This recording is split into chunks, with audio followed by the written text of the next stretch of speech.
Good day, everyone. I'm Carl, and today we will be discussing an essential concept in business process model and notation, the flow objects. So, these elements are the building blocks of business process diagrams and crucial for understanding on how workflows operate. So, now let's dive into the three main types of flow objects: the events, activities, and gateways. So first, events, and depicted as circles. Events represent the occurrences that trigger or change the process.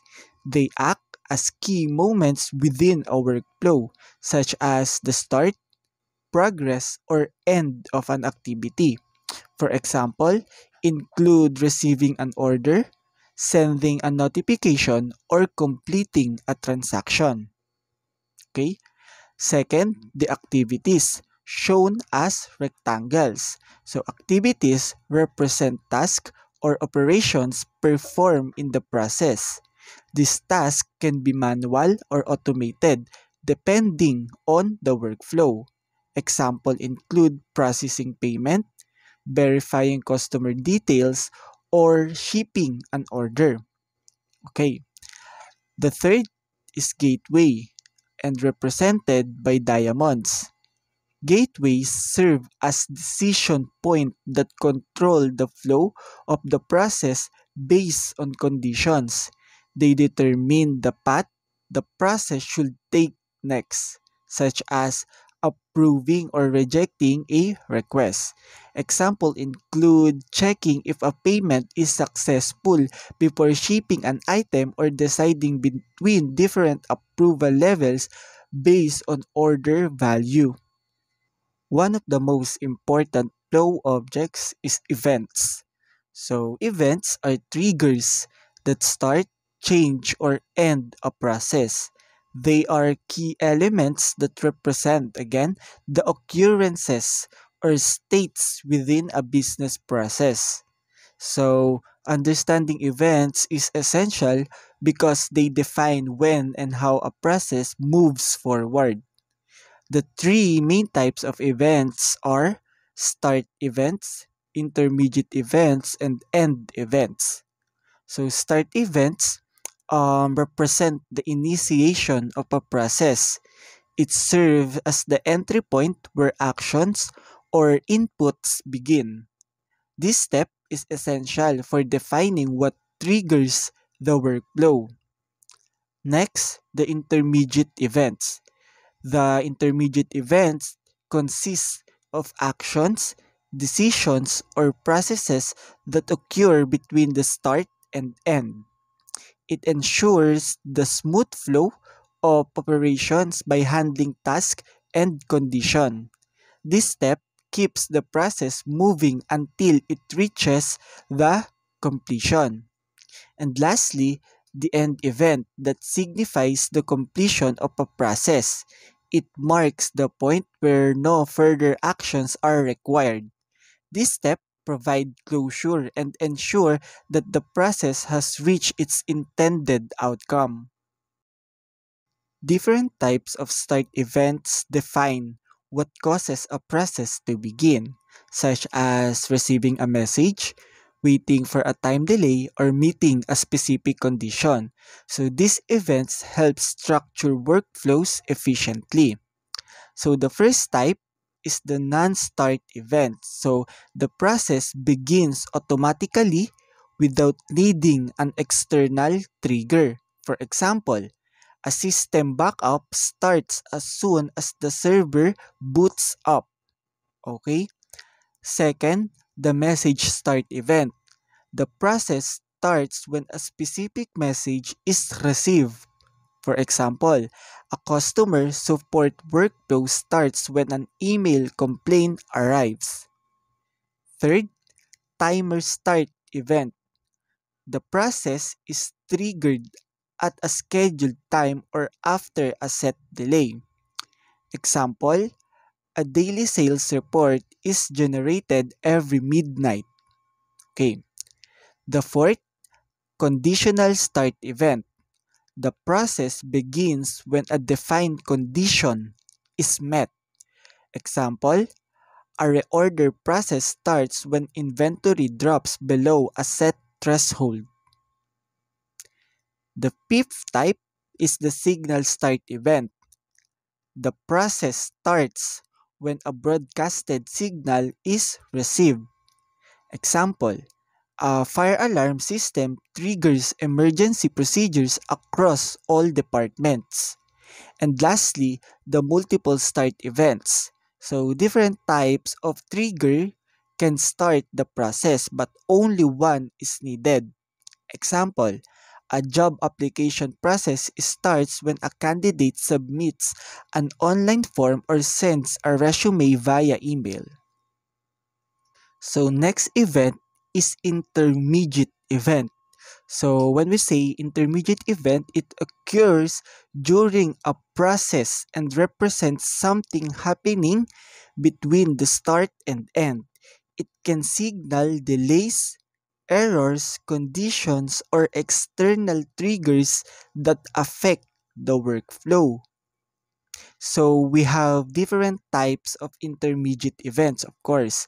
First, the message intermediate events. It represents sending or receiving a message during the process. Okay, example, a confirmation email is sent after an order is placed. Okay, next type is the timer intermediate event. It introduces a delay or waits for a specific time before continuing. Okay? Example, a system waits 30 minutes before sending a follow-up email. The third, the conditional intermediate events. It occurs when a specific condition is met. Example, a workflow pauses until a required document is uploaded. The fourth type is the signal intermediate event. It listens for or sends a signal that affects the process. Example, a factory machine stops when an emergency signal is received. Okay, and the fifth type of intermediate event is the link intermediate event that connects the different sections of a process for better organization. Example, a customer inquiry is linked from the chatbot to a live agent. Okay, the sixth type of intermediate event is the compensation intermediate event. It triggers an action to reverse or correct a previous step. Example, a refunded order automatically removes loyalty points. Okay? And lastly, the error intermediate event. It handles errors that occur during the process. Example, a failed payment redirects the user to re-enter card details. Okay, and for the last type of the event, which is the end events that marks the conclusion of a process, it also determines how the process finishes, whether normally, with an error, by sending a message, or due to the triggers. Okay, the types of end events. First is the non-end events. So the process simply ends without producing any specific result. Example, a form submission is completed and the system stops processing. Okay, next type is the message end event. So the process ends by sending a message to another system or person. Example, a confirmation email is sent after a customer submits an order. Okay, the third type is the error end event. So the process ends due to an error or failure. Example, a transaction is cancelled because of invalid payment details. Okay, the fourth one, which is the terminate end event, the entire process is abruptly stopped, ending all active tasks. Example, a project is cancelled and all ongoing activities are also cancelled immediately. The fifth type is the signal end event. So the process ends and broadcasts a signal to trigger actions elsewhere. Example, a warehouse inventory system sends a restock alert when supplies run out. Okay, and lastly, the multiple end event. So different outcomes exist depending on conditions or choices. Example, a loan application process can end in approval, rejection, or a request for more documents. So here is the different symbols starting from the start event up to the end event. So the next type of the flow object is the activities. So when we say activities is an any actions that takes place in a business workflow. It can be manual, automated, or involve decision making. So activities are represented by symbols that help visualize tasks, making processes easier to understand and manage. They also ensure that each step in a process is clearly defined and executed properly. So the main activity first is the task. So task is represent a single action or unit of work in a process. It is the most basic activity type and is usually performed by a person, system, or bot. Example, send email, approve requests, or upload a document. So next is the sub-process. So a sub-process is a smaller process embedded within a larger one. It helps simplify complex workflows by grouping related tasks together. Example, in an order processing workflow, a sub-process might handle payment verification separately. Okay? The third is the transaction. So a transaction is a series of steps that must either all be completed successfully or none at all. If any step fails, the entire transaction is rolled back to maintain consistency. Example, in an online purchase, if payment processing fails, the order is not confirmed and the inventory is not updated. Okay? And the last is the call activity. A call activity reuses an already defined process in another workflow. So this prevents duplications and ensures consistency across processes. Example, a verify customer identity process can be called in both loan approval and account registration workflows.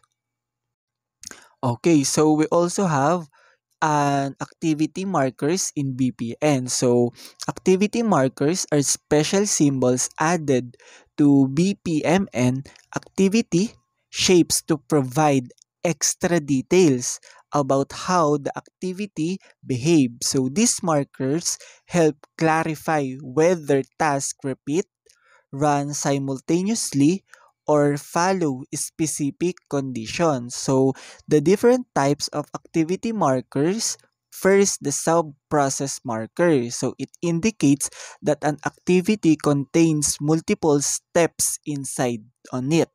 Example, order processing include tasks like payment verification and shipping. Okay? So next type is the loop marker. So the task repeats continuously until a condition is met. Example, retry payment. It keeps attempting until the transaction is successful. Next type is the parallel marker. It allows multiple tasks to run at the same time instead of one after another. Example, review application and perform background check happen simultaneously. Okay? The fourth type is the ad hoc marker. So task can be performed in any order with no fixed sequence. So example, planned event task like venue booking and guest invitations can happen anytime. Okay? The fifth type is the compensation marker. So it is used to fix or undo an action if necessary. Example, refund payment is triggered if an order is cancelled. Okay? And the last type of activity markers is the sequential marker. So it ensures tasks happen in a specific order one after another. Okay? Example, approved requests must be completed before issue permit. Okay, next, we also have task types in BPMN. So, task represent different types of actions in the business process. So, each task type defines how work is performed, whether by a person, system, or automation. So, we also have a different kind of task. First, the send task. So, sends a message such as an email or notification to another system or person. Example, send order confirmation email after a purchase. Okay. The second task is the receive task. It waits for a message before continuing the process. Example, wait for payment confirmation before shipping an order. Okay. The next task is the user task, a task performed by a person using a software or an application. Example, fill out registration form in an online portal. Okay. The fourth task is the manual task, a task done by a person without using software. Example, sign a physical contract with a pen. The fifth task is the business rule task. It uses predefined business rules to make automated decisions. Example, approve loan automatically based on credit score. The sixth task is the service task performed entirely by a system or software without human involvement. Example, process online payment in an e-commerce platform. And lastly, the script task. It runs a short automated script to execute a specific function. Example, autofill customer information in the form. So for the third type of the flow object is the gateway. So gateways are decision points in the business process that control how the workflow moves forward. They determine whether a process follow one path, multiple paths, or waits for an event before proceeding. So the different types of gateway, first the exclusive gateway. So only one path, okay, is chosen based on a condition.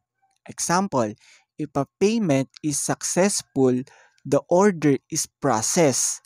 Otherwise, the user is asked to retry. Okay. The next type is the inclusive gateway. So one or more paths can be taken depending on conditions. Example, a loan application can be reviewed by a manager, an accountant, or both. Okay? The third type of gateway is the parallel gateway. So all paths happen at the same time with no condition. Example, when hiring a new employee, both IT setup and HR orientation happen simultaneously. Okay? The fourth type is the complex gateway. It allows advanced decision making with multiple conditions and rules. Example, if an order is highly priority and the stock is available, it is processed immediately. Otherwise, it waits for approval. Okay? The fifth type of gateway is the event-based gateway. So the next step depends on an external event. So for example, a customer is asked to verify their identity and the process continues based on their response. Okay? The sixth type of gateway is the exclusive event-based gateway. So here, only one event triggers the next step. Example, a user receives either an email or an SMS notification and the process follows the chosen communication method. Okay, and the last type of gateway is the parallel event-based gateway. So here, multiple events must occur before moving forward. Example, a refund request is processed only after both the return shipment and payment verification are confirmed. Okay, next is the artifacts in BPMN. So, artifacts are additional elements in a BPMN diagram that provide extra information without changing the process flow. They help clarify how data is used, stored, and transferred between the task. Okay, the types of artifacts. First, the data object. So it represents data that is used or produced in a process. It helps show how information flows between activities. Okay. Next type of artifacts is the data input and output. It indicates data coming into or going out of a task or subprocess. And last type of artifact is the data store. It represents a location where data is stored during the process, such as a database or physical file storage. So we also have additional artifacts in BPMN. So just like what we said earlier, artifacts help to provide clarity and context within a BPM and diagram by offering supplementary information without affecting the process flow. So the additional artifacts are first the group. It visually clusters related elements together to show that they are part of the same category or concept. Okay. The next is annotation. It adds notes or comments to clarify aspects of the process. And lastly, the association. It connects data or annotations to specific steps within the process, clarifying their relevance. Okay, next, we also have conversations in BPMN. So, conversations in BPMN represent on how participants communicate and exchange information in a business process. They help visualize interactions between different entities such as departments, systems, or external partners. Then, of course, we also types of conversion. First is the conversion. It represents a simple communication between two or more participants. Example, a customer support team and a client discussing a product issue. Okay. Next type of conversations is the sub-conversation. It is a more detailed discussion within a larger conversation, breaking it into smaller parts. Example, in a sales negotiation, separate sub-conversation handle pricing, delivery, and contract terms. Okay. The third type of conversation is the call conversation. It reuses an existing conversation from another process. Example, a shipping company referencing a standard customer inquiry conversation in multiple workflows. And last type of conversation is the conversation link. It connects conversation that occur across different processes. Example, a retailer and supplier communicating about restocking, linked to a separate conversation about payment terms. Okay, next, we also have connecting objects in BPMN. So, connecting objects define how different elements in the process interact and flow from one step to another. They help show the sequence, communication, and decision making within a process. So, we also have types of connecting rather objects. So first is the sequence flow. It represents the order in which tasks, events, or gateways are executed. For example, after a customer order is placed, the next step is process payment. Okay. The next type is the message flow. It shows communication between different participants such as departments or external entities. Example, a supplier sends an order confirmation message to a retailer. Okay, gets? And the third type of connecting object is the conditional flow. It moves forward only if a specific condition is met. Example, if a loan application is approved, the process moves to a disburse funds. Otherwise, it moves to request additional documents. And lastly, the default flow. So it acts as a backup path when no conditions are met. Examples, if a customer doesn't choose a specific delivery option, the process defaults to standard shipping. Okay, next we also have swim lanes in BPMN. So swim lanes help organize and categorize activities in a business process by clearly showing who is responsible for each task. They improve readability and clarify interactions between different participants. So we have two types of swim lanes. First is the pools. It represents separate organizations, departments, or participants involved in a process. And the second one is the lanes. It subdivisions within a pool that categorize tasks based on roles or function. Next, we also have choreographies in BPMN. So, choreographies define interactions between multiple participants in a business process.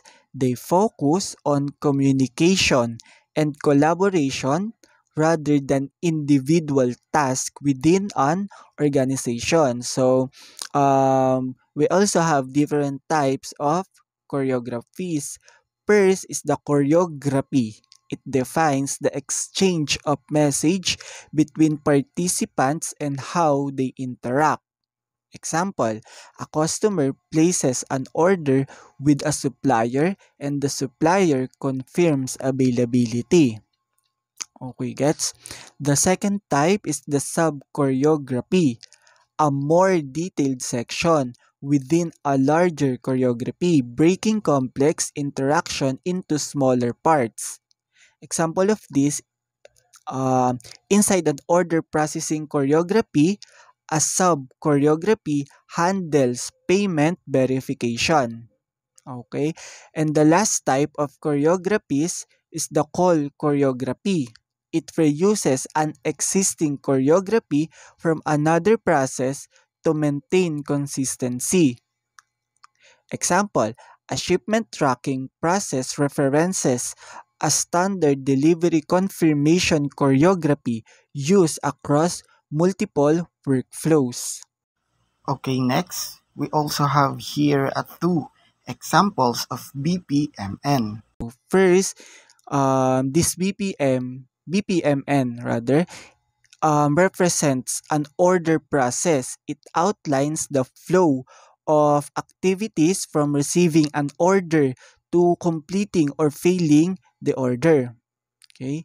So the start event here is the green circle, which is the event. So the green circle represents the start event. Okay? It indicates the beginning of the process when an order is received. Okay. Next, we also have here the task, the orange rectangle, or the received order. So it is the first activity which represent the step where a new order is received. This could be a customer placing an order via a website, phone, or in person. Okay. Next task is the orange rectangle again, the check credit. So after receiving the order, the process moves to check credit. This task verifies the customer's credit status before proceeding with the order. If the customer has a sufficient credit, the process moves forward. Okay? If the credit is not okay, the order fails. Okay. So next, the decision gateway, the diamond or the color gray. This is an exclusive gateway, meaning only one of the two paths will be taken. So if yes, the credit is okay, the process continues to the next step, which is to fulfill order. And if no, if the credit check fails, the process directly leads to the order failed. Okay. Next, the orange rectangle again, which is the fulfill order. So if the credit check is successful, the order proceed to fulfill order. So this step represent the actual processing of the order, such as packaging items, preparing for shipment, completing order fulfillment. Okay. Next decision gateway is the fulfilled okay sentence, the diamond and the gray color. So another exclusive gateway is used to this diagram to check whether the order was successfully fulfilled. So if yes, if the order is fulfilled correctly, it moves to the send invoice step. And if no, if there is an issue fulfilling the order, example, out of stock or shipping issues, the process leads to the order failed and it result to end event. Okay? Next, the send invoice, the orange rectangle. So if the order is successfully fulfilled, the next step is send invoice. So this represents generating and sending an invoice to the customer for payment. Okay? And lastly, the end event, which is the red circle. So there are two possible end results here. First is the order failed, the red circle on top. So if either the credit check fails or the order fulfillment fails, the process ends with order failure. So this means the order was not completed successfully. And the other possible result are is order complete, the red circle on bottom. So if the invoice is successfully sent, the order process ends successfully. So the transaction here is considered complete. Okay, for the next example, so this BPM and diagram represent the drug ordering and delivery process between a ward and a pharmacy in a medical setting. It consists of two main entities or swim lanes. So the first is the ward where medical treatment takes place, and the pharmacy wherein it responsible for supplying drugs. Okay, so the first step, the start event, the circle or the demand for drug sentence. So this process begins in the ward when there is a need for drugs. So this triggers the internal process for ordering medication. Okay. Next, the make or send internal order, the rectangle in word. The ward creates an internal order for the required drugs. So this request is then forwarded to the pharmacy. Okay. Next rectangle in pharmacy, the receiving internal order. So the pharmacy receives the internal order from the ward. So this step acknowledges the request and starts the fulfillment process. Okay. So next, the rectangle again in pharmacy, the check internal order. Okay, so the pharmacy verifies the internal order details. This includes checking of drug names and quantities and whether the requested drugs are available in stock. Okay. Next, the rectangle in pharmacy again, the surge drugs. So it means that the pharmacy searches for the requested drugs in its inventory. Okay. Next, we also have here the decision gateway, the diamond shape in stock sentence. So if yes, if the drugs are available, the pharmacy proceeds to deliver the drugs. Then if no, if the drugs are not available, the pharmacy makes or sends a purchase order to an external supplier. Okay? Next, we also have here the rectangle again in pharmacy, the make or send purchase order. So, if the drugs are not in stock, the pharmacy creates and sends a purchase order to restock the required medication. Okay? This step leads to the purchase order place or end event. Okay. Next, the other rectangle in pharmacy, which is the delivered drugs. So if the drugs are in stock, they are delivered to the ward. So the drugs are physically sent to the required department. Okay. Next, the rectangle in ward, which is the received drugs. So the ward receives drugs from the pharmacy. So this step confirms the receipt of the medication. Okay. Next, the rectangle in ward, which is the prepared drugs.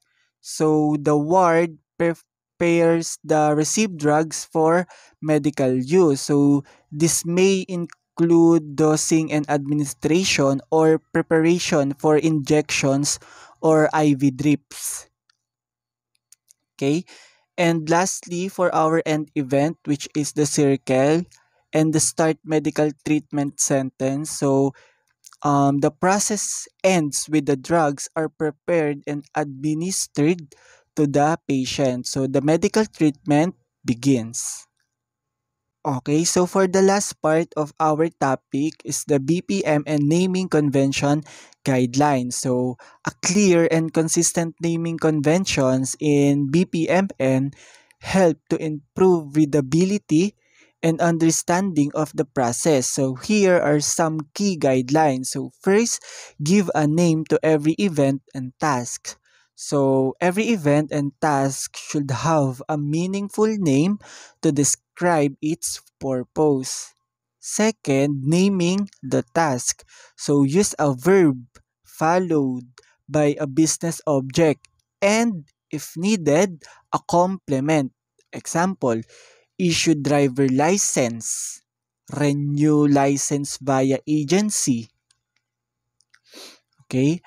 The third is the naming message event. So use object plus past participle to describe what has happened. Example, invoice received or claim settled. Okay?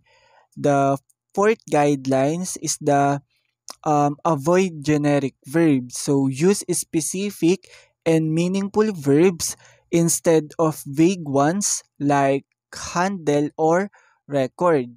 So instead to use handle request, the better sentence we can use is approve request. Okay? And lastly, label each exclusive or split with a condition. So it clearly describe the decision criteria. Example, policy is invalid or claim is inadmissible. Okay.